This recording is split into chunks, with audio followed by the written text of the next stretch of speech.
दीपों की तरह लगी टकटकी में व्यवधान पड़ा। अरुंधति देवी ने पलटकर रिक्शे के आने की दिशा में देखा। मन में आशा का जलता दीपक भड़का, फिर बुझ गया। रिक्शा खाली आ रहा था।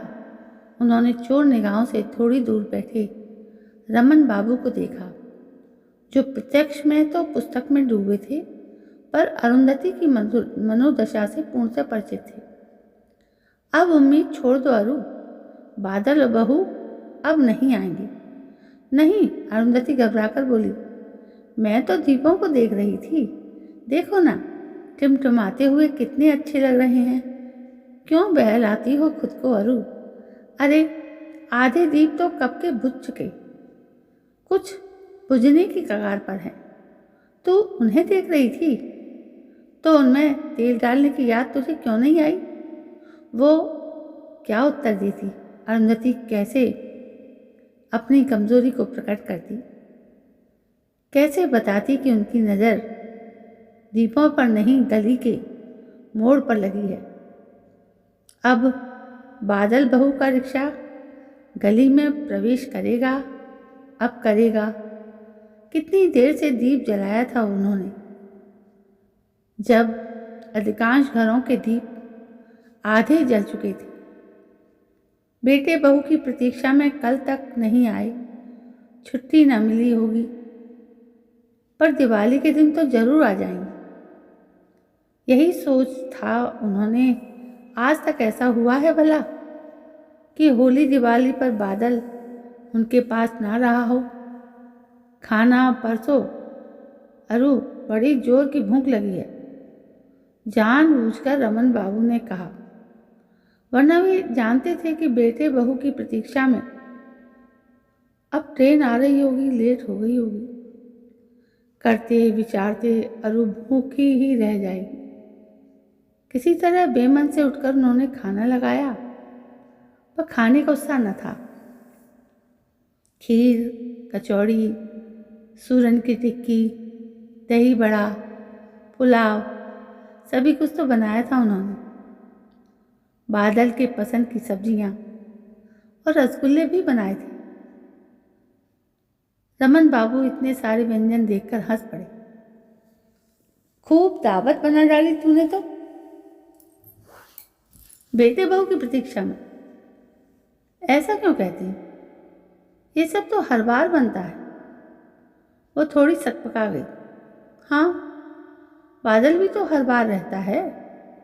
अरुंधति देवी की भर आई आंखों को रमन बाबू ने अनदेखा कर दिया। जानते थे जरा सा छेड़ने भर से सावन की तरह बरस उठेंगे।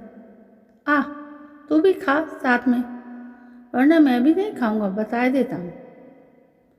नाहक क्रोध ना करो, मुझे भूख नहीं है। कैसे नहीं है भूख?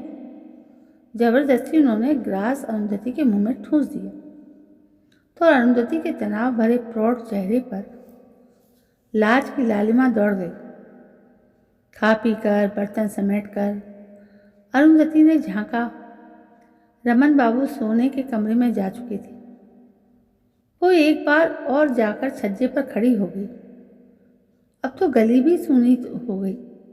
पटाखे, फुलझड़ियाँ इधर वैसे भी कम ही फूटते थे। अब तक तो बिल्कुल ही शांति छा गई थी। अमावस की काली रात इस समय और भयानक लग रही थी। उनका स्वयं का मन भी तो आज बड़ा अशांत था। कई दिनों की प्रतीक्षा ने आज दम तोड़ दिया था। कमरे में जब वो पहुंची, तब तक रमन बाबू जाग रहे थे, लेटे उबासी ले रहे थे। पति के पायताने बैठकर उन्होंने अपना हाथ उनके पांव पर रखा, तो उन्होंने रोक दिया, रहने दे, थक गई होगी। बिना मेरे तुम्हारे पांव दबाए तुम्हें नींद आ जाएगी? हंसकर अरुंधति बोली। आएगी तो नहीं। वो भी हंस पड़े। पत्नी की हथेली की चिर परिचित कोमल दबाव रोजाना अपने पांव पर महसूस करने के आदी हो गए थे। थोड़ी ही देर में उन्हें नींद आ गई। अरुंधति उठकर अपने बिस्तर पर आ गई। आज नींद नहीं आई और रात भर जागती रही तो दूसरे दिन रमन को पता चल जाएगा। उनकी सूजी आंखें, सिर दर्द सब राज खोल देंगे। चुपके से रखी नींद की 2 गोली गटक कर वो लेट गई। रमन की चोरी से लेती है, इधर उधर करवट बदलती रही, फिर जाने कब आंख लग गई। सुबह उनकी नींद खुली तो रमन बाबू उठकर बाहर जा चुके थे। शामू आकर चौके में धरा उठाई कर रहा था। सिर बहुत भारी लगा, गोली लेने का असर था। शायद सिर पर हाथ धरे बैठी थी कि शामू आ गया। अम्मा, चाय लाऊं क्या? मुंह तो धो लूं रे, अभी ठहर जा। बाहर आकर देखा लॉन में रमन बाबू कुर्सी में धंसे अखबार पढ़ रहे। चाय पीकर नहा धोकर वो फिर कमरे में आ गई। उन्हें देर तक बाहर आता न देख रमन भी वहीं आ गए। क्या बात है अरु, तबीयत तो ठीक है ना तेरी? हाँ ठीक है, उन्होंने मुस्कुराने का प्रयास किया। बच्चे नहीं आए आज पढ़ने? आज छुट्टी कर दी है उनकी। चलो कहीं घूम आते हैं। कहाँ चलूं? पाँव फैलाकर अरुंधति बोली। दिल नहीं हो रहा, आराम करना चाहती हूँ। वो तो तेरा चेहरा ही बता रहा है कि तू ठीक से सोई नहीं। लेटकर आराम कर, मैं पुस्तकालय में बैठा हूँ। रमन बाबू चले गए तो अरुंधति फिर लेट गई।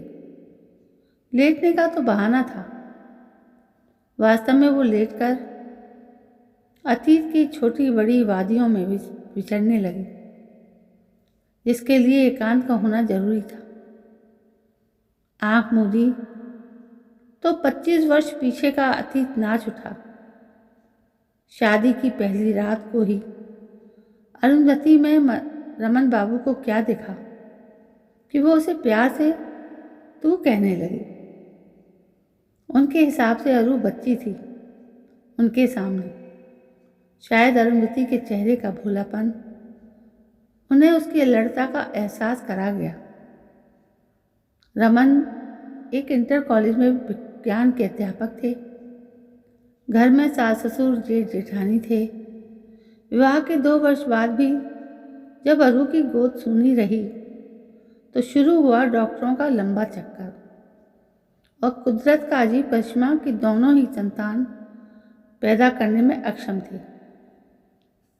पर गजब का संस्कारी परिवार था वो, किसी ने भी उन पर उंगली नहीं उठाई। जब तक जेठानी के 3 बच्चे हो चुके थे। बड़ी लड़की, फिर बादल और तीसरा अंकुश। अंकुश के जन्म के समय मात्र 2 वर्ष के बादल को उसी ने संभाला था। लड़की 7 वर्ष की थी। छोटे में ही जेठानी पुष्पा इतना थक जाती कि बादल को अरु के पास देख निश्चिंत हो जाती। उस दिन बादल को उसकी गोद में डालकर पुष्पा ने कहा था, संभालो अपने लाडली को, मुझे संभालने के लिए दोनों ही काफ़ी हैं। ये तेरे हिस्से का है, कल को वापस करने ना चली आना। उन्मुक्त हंसी, निर्मल आंखों में छल छलाता स्नेह। जेठानी के पांव पर झुक गई थी अरु। जीजी, अरे रोती काहे को है? तुझे रोता देख तेरा ये बादल लाडला भी रोने लगेगा। फिर उस दिन से भूल गई अरु कि वो बादल की माँ नहीं, चाची है। 2.5 वर्ष के बादल को उसने अपने अंक में यूं समेट लिया मानो हवा का हल्का सा झोंका भी उसे उसके आंचल से दूर न कर दे। धीरे धीरे समय बीतने लगा। एक ही घर में रहने से बादल को ये एहसास हो गया कि उसकी यहाँ 2 माँ है। पुष्पा को वो माँ कहता और अरु को अम्मा। फिर वो स्कूल भी जाने लगा। उसकी उन्नति, उसकी रुचि, सभी में वो पुष्पा को शामिल करना न भूलती। रमन या कोई सदस्य अरू को नहीं टोकता। बादल के स्नेह में सिमटी वो काफी दूर निकल आई।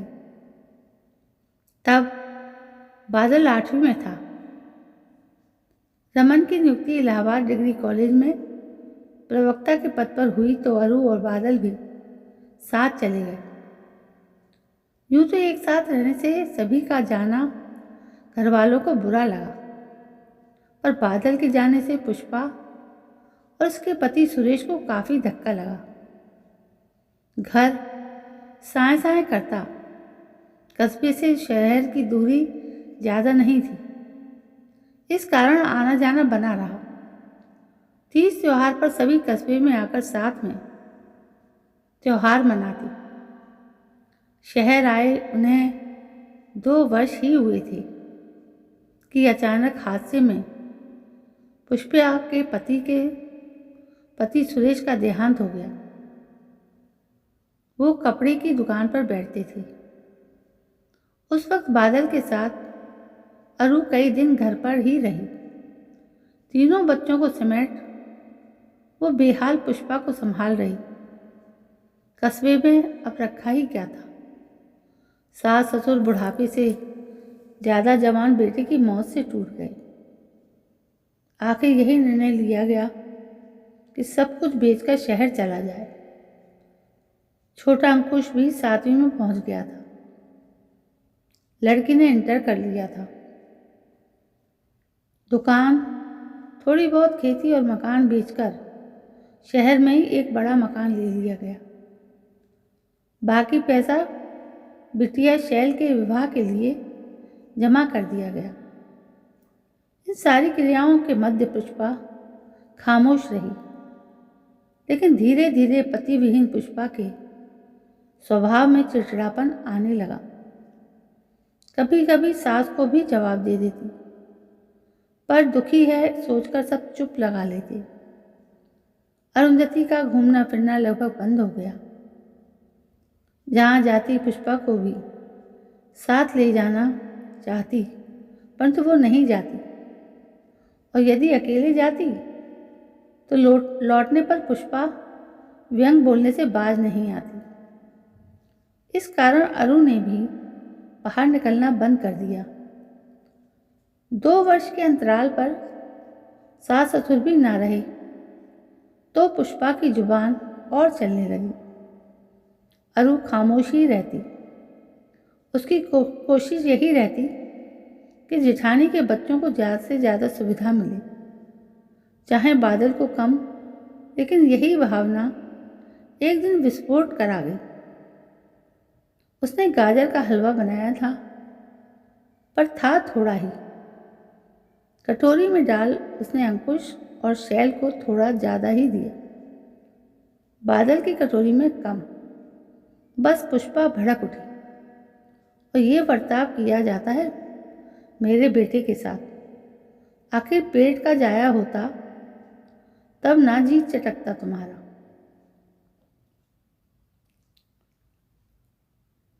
जी, तभी मैं कहूँ मेरा बादल कमज़ोर क्यों है? बादल की पीठ पर हाथ फेरती पुष्पा बोली, अरे अभी इसकी माँ जिंदा है, समझी? मारे अपमान के वो बेटे के सामने सिर झुकाकर खड़ी रही। क्या सोचेगा बादल? माँ वास्तव में उसके साथ पक्षपात करती है। उसने तो उसे अपना समझकर ऐसा व्यवहार किया। पुष्पा का उनके घर आना उनके इतने वर्ष के सुखी जीवन को खत्म कर दिया। हर वक्त एक डर समाया रहता, क्या पुष्पा उनका बेटा छीन लेगी? नहीं, बादल खुद ही नहीं जाएगा। उन्होंने उसे पाला है, पढ़ाया है, लिखाया है, वो उसकी माँ है। लेकिन बादल की त्रासदी ये थी कि ना तो वो माँ को नाराज करना चाहता था और ना अम्मा को। उसे दोनों से स्नेह था। हाँ, उसके लिए दोनों आपस में कहा-सुनी करें ये उसे पसंद नहीं था। इसी कारण वो पुष्पा की गैर मौजूदगी में वही अरू का परोसा खाना प्यार से खाकर निकल जाता। पढ़ने में वो अव्वल था ही, इंजीनियरिंग में वो चुन लिया गया। इस बीच शैल का रिश्ता रमन बाबू ने दिल्ली के एक व्यवसायी के डॉक्टर पुत्र से तय कर दिया। बेटी के विवाह के समय पुष्पा शांत रही, कहीं कोई विघ्न डालने का प्रयास भी नहीं किया। शादी आराम से हो गई, लेकिन बादल के इंजीनियरिंग करने के बाद जब एक स्थानीय फर्म ने उसे इंजीनियरिंग की नौकरी दे दी और उसके रिश्ते की बात उठी तो वो वाचाल हो गई। बादल के लिए अरू ने कई वर्षों से एक लड़की देख रखी थी। पढ़ी लिखी, सुंदर, रमन के ही मित्र की लड़की थी, पर पुष्पा बिदक गई। इंजीनियर है मेरा बादल, ऐसी वैसी लड़की से ब्याह ना होगा, मैं रिश्ता तय करूंगी। फिर रमन बाबू के कहने पर अरू ने बादल के विवाह का जिम्मा जेठानी पर ही डाल दिया। कई रिश्तों में से एक ठेकेदार की बेटी को पुष्पा ने पसंद किया तो अरू ने मन मारकर लेकिन धूमधाम से बादल का विवाह कर दिया। पिछले जाड़ों में बादल का ब्याह हुआ था। रस्म के अनुसार पहली होली में बहू के साथ वो ससुराल चला गया था। छुप छुप कर कितना रोई थी तब तरु। इन सब कारणों में अरू अपना स्थान सिमटता प्रतीत हुआ था। उपवास होली के बीते एक और धमाका हुआ। बावल ने एक अंतर्राष्ट्रीय कंपनी के लिए मुंबई में आवेदन दिया था, जहां उसकी नियुक्ति हो गई। नहीं, तू वहां नहीं जाएगा। अरू फैल गई। मुझे क्या पता था मैं वहां चुन लिया जाऊंगा। मेरे पास तो इतना अनुभव भी नहीं था, दोस्तों को कहने पर भर दिया था। बादल ने सफाई दी। ठीक है, छोड़ दे, लेकिन तू मेरे साथ ही रहेगा। यहाँ का वेतन पद बहुत अच्छा नहीं है अम्मा, भविष्य के लिए कोई स्कोप नहीं है। पर मेरा भविष्य तेरे बगैर कहाँ रहेगा बेटे। वो रो दी। शशि है माँ, माँ है, अंकुश है, वो तो लखनऊ में ही है। मैं आता जाता रहूँगा। शशि यहाँ रहेगी तो तुझे रोटी बनाकर कौन देगा? वहाँ मैस में खा लूँगा। अकेले की क्या चिंता? नहीं, उन्होंने खाने पर विचार किया तो रोकने की जिद छोड़ कह बैठी, तुझे खाने की तकलीफ हो जाएगी। जीजी ठीक कहती है, तू शशि को ले जा। नहीं अम्मा, शशि यहीं रहेगी तुम्हारे पास। बाद में ढंग का मकान देख लूँगा तो सब साथ चलेंगे। अरुंधति के जलते दिल पर मानो ठंडी फुहार पड़ गई। कितना ध्यान रखता है बादल, बेटा तो उन्हीं का है। वो बहू ने भी कुछ न कहा, पर पीछे ऐसी खिचड़ी पकी कि बादल के साथ बहू ही नहीं पुष्पा भी चली गई। बादल खामोश नहीं वरन उदास था। लगता था कोई जबरदस्ती उसकी डोर पकड़े उसे लिए जा रहा है। उस दिन अरुंधति रोई नहीं थी, बादल का कंथा पकड़ कर गिड़गिड़ाई थी। तू वादा कर, हर त्योहार हमारे साथ मनाएगा। तुम्हारा पांव छूकर आशीर्वाद लिए बगैर कोई पर्व सफल हुआ है? भरे गले से बादल ने कहा, फिर मुंह फेरकर झटके से निकल गया। तब पांव पर कुछ ठंडा एहसास हुआ। आंखों से एक बूंद आंसू अरू के पांव पर टपक गया था। अरू रो रही है। रमन बाबू की आवाज़ पर उन्होंने आंखें खुलकर देखा। वो एक कागज़ लिए थे। तार भेजा है अंकुश ने। हो सकता है फ़ोन का प्रयास किया हो, पर इधर 3-4 दिन से अपना फ़ोन खराब था ना। लिखा है वो भी बम्बई जा रहा है, नहीं आ सकेगा। अरे तू सुना तूने? उसे चुप देख उन्हें आश्चर्य हुआ। सुन लिया। उठकर बैठ गई। हो सकता है तबीयत वगैरह खराब हो गई हो। फ़ोन भी तो अभी नहीं मिला है उसे, कोई नंबर ही नहीं है हमारे पास। अब उन्होंने ध्यान दिया, वो बोलते जा रहे हैं। अरू का ध्यान कहीं और है। वो पत्नी के पास खिसक आए, उसका कंधा पकड़कर बोले, देख अरू, मैंने आज तक तेरे और बादल के विषय में तुझसे कभी कुछ नहीं कहा, पर तू क्यों मरीचिका के पीछे भाग रही है? बादल हमारा बेटा नहीं है। अरे कुदरत को देना ही होता तो क्या हमें निसंतान रखता? फिर बादल की ज़रूरत भाभी को हमसे ज़्यादा है। वो उसका सहारा है। अरू, उन्होंने जिन निगाहों से पति को निहारा, रमन बाबू दहल गए। पर इतना तय था कि यदि आज भी वो अरू को बादल की ममता से खींच न पाए तो अरू को बीमार होने से बचा नहीं सकेंगे। वो भाभी ही तो थी जिन्होंने निस्वार्थ तेरी गोद में बादल को डाल दिया था। अपना परिवार, अपनी गृहस्थी के लिए वो तरस रही है। बादल में वो सब कुछ पाना चाहती। पर तेरा क्या कसूर है? पर मेरा क्या कसूर है? रुधे गले में उन्होंने पूछा। तेरा कसूर यही है कि तू पराई चीज को अपना समझ लिया है।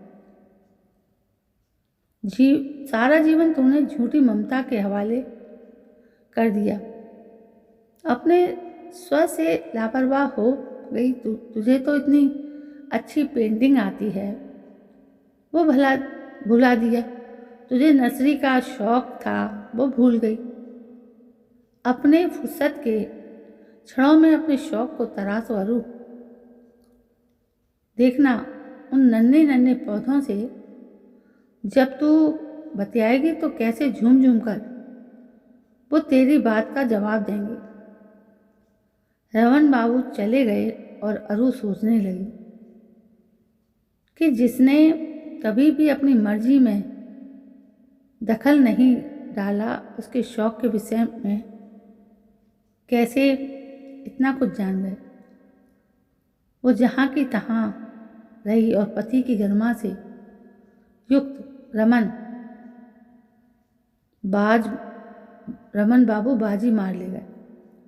शाम तक वो यूं ही बैठी रही। खाना भी बेमन से खाया। रमन बाबू बाहर ही बैठे रहे। वो जानते थे ममता की डोर एकदम से नहीं टूटेगी। अरू प्रयास करेगी तभी वो बंधन से मुक्त होगी। वो उठकर बाहर आ गई। आज ध्यान से देखा, घर के चारों तरफ काफ़ी जमीन थी। एक आध पौधे तो लगे थे परंतु हरियाली नहीं थी। उदासी व्याप्त थी वहाँ। तभी बगल के घर की तरफ नजर उठ गई। मिसेज कर्नल जो विधवा थी पौधों को पानी दे रही थी। साथ में उनका पोता भी था, 5-6 वर्ष का। उसे देखते ही उन्हें बादल का बचपन याद आ गया। गोल गोल काली आंखें कैसे मटकाता था गोरा स्वस्थ बादल। जाने क्यों प्रकृति का ये नियम है कि जब अपने बेटे की याद आती है तो उसका बचपन ही ज़्यादा याद आता है। शायद इस कारण कि जीवन की यात्रा में वही एक निश्चल सरल ठहराव होता है। तभी उसे महसूस हुआ उनके साथ तो प्रकृति की ज़्यादा मेहरबानी है। पति हैं साथ में। सच ही देखा तो बगल में रमन खड़े थे। क्या देख रही हो? सोच रही हूँ कि सब्जियाँ किधर बोऊं और फूल किधर। रमन बाबू ने झुककर प्यार से पत्नी की आंखों में झांका। फिर हौले से पूछा, चलें? कहाँ? वो घबरा गई। नर्सरी, बीज और पौधे लेने। ओह, मैं समझी कि आगे कुछ कहने के पूर्व उनका चेहरा रक्तिम हो उठा। तो दोस्तों, ये थी एक परिवार की कहानी। यदि आपको पसंद आई हो तो लाइक शेयर कमेंट ज़रूर करें और मेरे चैनल को सब्सक्राइब करना ना भूलें। कल मैं फिर हाजिर होती हूँ एक नई कहानी को लेकर, एक नई दिशा को लेकर। तब तक के लिए जय हिंद, वंदे मातरम। मेरी कहानी के इस चैनल को सब्सक्राइब करना ना भूलें और लाइक शेयर कमेंट करना भी ना भूलें। जय हिंद।